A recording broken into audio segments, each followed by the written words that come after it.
This team will have to be a strong winning team out of the gate to qualify for the major. No room for errors, basically. Those aren't my words. That's a VRS expert breaking down the mathematical nightmare that is BC Game's new roster.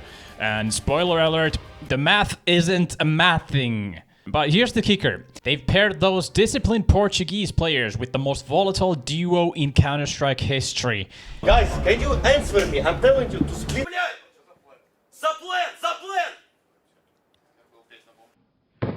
Is this a genius shortcut to the major, or are we watching the GOAT's career go up in flames?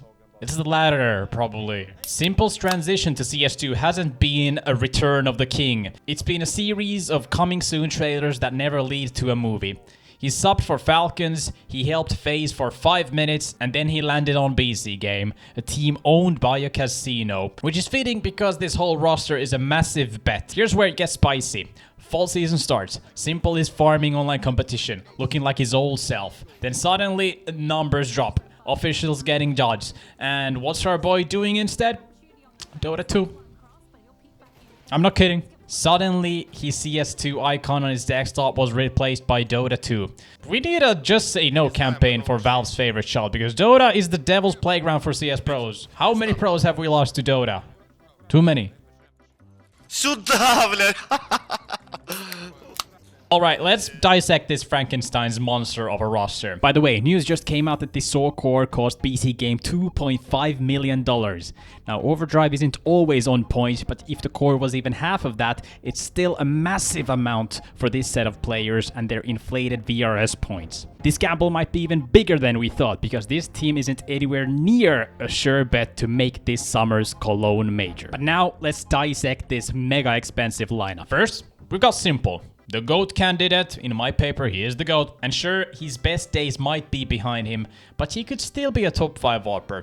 You know, if he actually shows up and doesn't queue to play Dota 2 instead. I think we've seen his skill in the online games, and we know what peak s1mple looked like in CSGO, so this is a good starting point.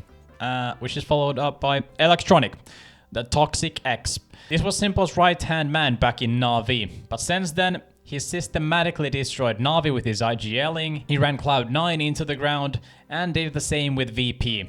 And his stats in CS2 have been underwhelming. Oh, and there are whispers that he might be one of the worst teammates in Tier 1 Counter-Strike. Here's the But sure, let's build around him. Then we have the Saw core, starting off with Mutiris, the 33-year-old IGL, who's been grinding with Saw for 6 years. And credit where it's due. Saw replaced 3rd at PGL Masters Bucharest 2025, 3rd at Fisher 1, and when we turn our calendars back to Cologne 2024, Saw made the semis. That's pretty good. The man tends to overperform, at least at time to time. Aragorn. There's always hope. Crazy, which this lineup is. Coach Taz. Okay, I actually like this move. G2 was probably too big of a stage for Taz's coaching debut, but here, he's got an org willing to spend, he's got a GOAT candidate to work with, and the legendary status to keep the prima donnas in check. If anyone can handle Electronic's tantrums and s1mple's demands, it's Taz. The problem is, that is a tall order. We're about to see this circus perform at IEM Krakow, the tournament that replaced Katowice, so we're talking about serious prestige here. BC Game needs to hit the ground sprinting, not running. The VRS analysis shows Saw's core points aren't that great, meaning they need instant results or their ranking goes down the toilet. No pressure, right? Let me paint the picture. This 5-man roster needs at least 2 of Aragorn, Crazy, or Electronic to pop off instantly. Would you bet on that when they're facing Legacy with Lado, Dumo, and Lux clicking heads, or 3D Max's proven trio of Body, Exercise, and Lucky, or hell, even Parivision's Belchanok, Noda, and the newcomers Y could smoke them on a bad day? Those are the type of teams that they're having to face in the starting stage of Krakow. Now let's talk about the real elephant in the server. Team dynamics. Picture this. You're Mutiris. You've been a loyal professional for 6 years, you're mid-round calling, and suddenly Electronic screaming in your ear. Suka. Here's the That's game over. This isn't speculation. Electronic has a history of this. And now you're asking 3 Portuguese players who've built their careers on teamwork and loyalty to just deal with it? While Simple is potentially checked out mentally? That sounds like a good recipe. Now let's talk about motivation.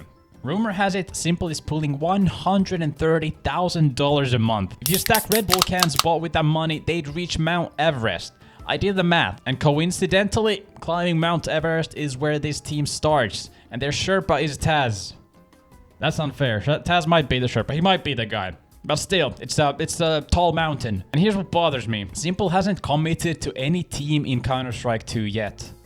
6 months in BC game and they attended 1 LAN. 1! Meanwhile, teams are trying to climb up rankings, grinding every event they can. Teams like Big, Fnatic, NIP, they're flying all over the world in those buy-in LANs just to rack up some points. Why didn't BC game do that? They just grinded online games. Surely they had the money. Was Simple just not feeling it? Was it complacency? Or was he thinking, this roster is temporary. I'll just play Dota until we get the real team together. One would hope, that is. To me, this quote sums it up, and it's crazy that BZ Game posted it. I'll start getting in shape. I'll start getting in shape. Brother, that's me every January, but does that happen? Yes. I mean, no, of course not. Another issue is, I don't really trust BC Game's management. I'm sorry, I just don't. Show me one good roster move they've made besides acquiring Simple, which, let's be honest, was probably 90% marketing and 10% competitive ambition. The Electronic signing is still a mystery to me. Did Simple demand to sign him, or was he like a surprise present for Simple by the org that the GOAT had to just smile at, but he really didn't want him? Who could have thought of this Electronic idea? I think him being good in this roster would be an even more big of a surprise than the Portuguese core being good. Now, BC Game seemingly did try to get a hold of those better cores like Astralis and Heroic that have better players, or at least players that have been tested on the tier 1 level, and these teams would have had a better standing in the Valve regional ranking, but they ended up with Saw, and I think, this might bite them in the end. Here's what I think what happens. It's not very glamorous, and I kind of hope this isn't the case, but it very well could be. And this is in Krakow. BC Game wins 1 game. Maybe 2 if they catch someone sleeping. In the end, their ranking drops. By summer, 1 or 2 of the Portuguese players get swapped out, and that would leave them right back where we started. Valve ranking 40 or 50 something, which is basically nowhere. And you know what really gets me? Watching Simple fade like this. Just collecting checks, half trying, going through the motions. And I can't even blame him. The man gave Counter-Strike his soul for years. He earned his payday. But the Portuguese guys, I feel for them.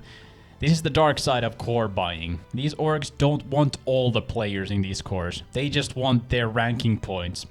In this case, it's like buying a beautiful bottle of port wine from those stunning Portuguese vineyards, drinking it down and throwing away the bottle when you're done. It's cynical, ruthless, efficient, pretty tasty too. Could this project work? Sure, in the same way that I could win the lottery tomorrow. Technically possible, but I wouldn't bet my house on it. All these problems, motivation, personality clashes, the ranking pressure, management incompetence, they need to solve all of them immediately. The bright side is that we'll get to see Simple in another tier 1 LAN, but it might be the last in a while.